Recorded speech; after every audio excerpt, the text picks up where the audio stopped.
Mike Lindell says that FBI agents seized his cell phone and questioned him yesterday outside a fast food restaurant in Minnesota. They want to find out if he really did date the he did not. No. That's a slander. I know he didn't. That is slander, but still, there's some FBI agents who want to know. They're going to check the texts. The fast food restaurant was a Hardee's, and Lindell told the New York Times the agents served him with a search and seizure warrant and interviewed him for about 15 minutes. The FBI has confirmed that he was served with a warrant. He claims agents asked him about Tina Peters, a Colorado County clerk who's been indicted on charges of tampering with voting machines after the 2020 election. Trumpers, you can't do that, by the way. Lindell is a prominent supporter of former President Trump and the big lie. He's a regular at Trump's rallies and around the country and a frequent guest on far right-wing platforms. So let's stay with what we know here, Claire. If they have a warrant, if the FBI is able to execute a search and seizure and take his phone, what do they have to be able to do that?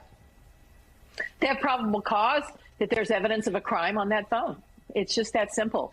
And that's what people need to get over, this whole terminology about raids and breaking in places. I mean, keep in mind that every judge who approves these search warrants, they look at what is being asserted by the FBI. They look at the facts. And they have to make an independent determination that there is probable cause, that evidence of a crime is present, and that it needs to be secured.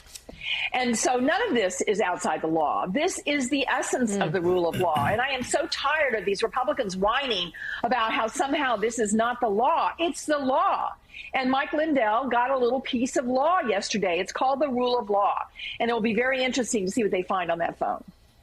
Yeah, no, it'll be fascinating. And Mike Barnicle, I mean, you've covered news, you've covered crime, you've covered these sort of investigations for a very long time.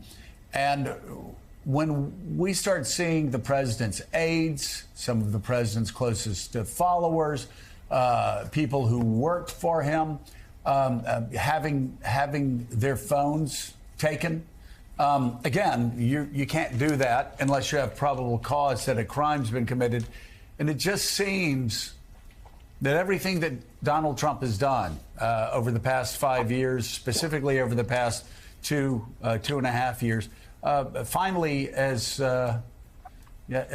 we would say in North Georgia, the chickens are coming home to roost. It appears that everything's catching up with this guy all at once. You know, Joe, my sense after talking to several people about this over the past couple of weeks is that despite the coverage of this ongoing story surrounding everything having to do with Donald Trump and the missing classified files at Mar-a-Lago and everything else surrounding that, that we, despite the massive coverage that we've given it, excellent coverage, that both print and electronic, we are still underestimating the toughness, the rigor, and the discipline of Merrick Garland in pursuit of this case. He's a very cautious individual. He moves slowly, I'm told. He's a very thoughtful individual. He's not going to sign off on anything that is going to be getting out ahead of their skis in terms of the Justice Department. This is a huge, huge ongoing story, and clearly at this point, it appears that it is potentially lethal to Donald Trump in a legal sense.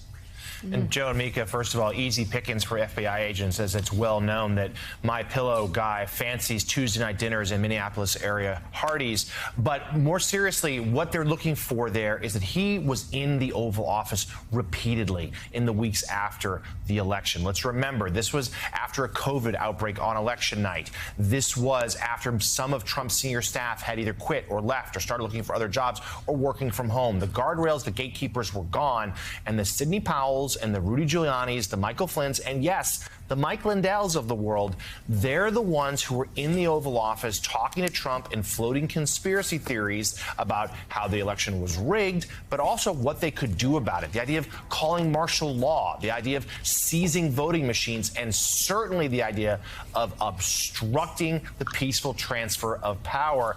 And that's where this investigation is. And to Mike's excellent point, FBI, the agents in the Department of Justice, not just pursuing what happened there with Mar-a-Lago, but of course, the January 6th investigation continues. And many people believe that that still actually is where the most legal peril rests for the former president. And we saw more than 40 Trump associates were served with subpoenas. A few had their phones taken. This investigation is only going wider by the day.